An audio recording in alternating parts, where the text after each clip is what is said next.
Hey guys, welcome to today's video blog. I have a special guest here for you. His name's Oscar. He's sleeping right now.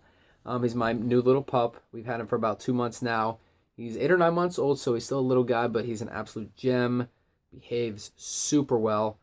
Is an absolute gangster. But this isn't going to be directly about Oscar. This video today is about one thing that I've learned over the past 2 months of training him and just being a part of his life that has changed my thought process in terms of working with clients and helping them improve their quality of life, because improving someone's quality of life all starts here. It's about changing your state of mind, changing your associations with things like nutrition, exercise, and just living a healthier lifestyle. I didn't want to just be the person who owned a dog. I wanted to make sure that I educated myself enough to make sure that this guy had the best fucking life ever. I wanted him not to be anxious or aggressive or agitated or reactive. I wanted him to be comfortable and calm in every situation that he came up against. That's what I wanted to do for him. And that's what I want to do for other people. I want them to be comfortable and calm in every single situation that they encounter. And that all starts here. The number one thing that I've learned working with him that has changed my thought process on coaching people is communicating better. It's about conversations, and every conversation is not going to be the same. When he does something well, positive feedback, right? It's necessary for him to be more consistent with the structure that's set in place. Same if you're working with an online client. If they want to get better with nutrition or maybe stress management, you put 3 things in place.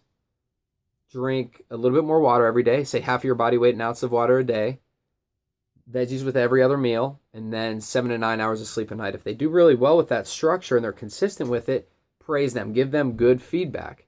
Now, if you have another client, on the other hand, that just doesn't do it well at all, and they're not eating their veggies at all, or they're getting like 5 hours of sleep and they're drinking alcohol and they're just out too late, you have a different conversation. It might have to be more firm and direct, but it's absolutely necessary that you address this behavior and this action, because if you don't, nothing will change and behavior will just be consistently shitty. It's the same if we go out for a walk and we're doing like threshold training, where every time we walk through a gateway or a doorway, he has to give me a quiet moment and acknowledge me. If he walks straight through, he gets a firm, direct action based off of his behavior, or a consequence based off of his behavior.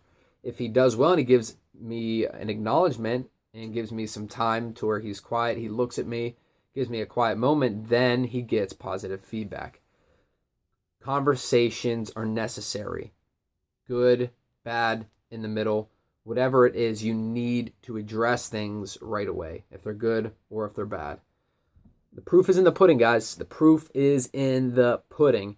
The best coach of all time. I hate to say this because I'm a Steelers fan. I don't like the Patriots, but Bill Belichick is the damn man. He's on another level. He knows how to communicate with his players so well that he's put this fucking fantastic thing together, and he's made people not anxious,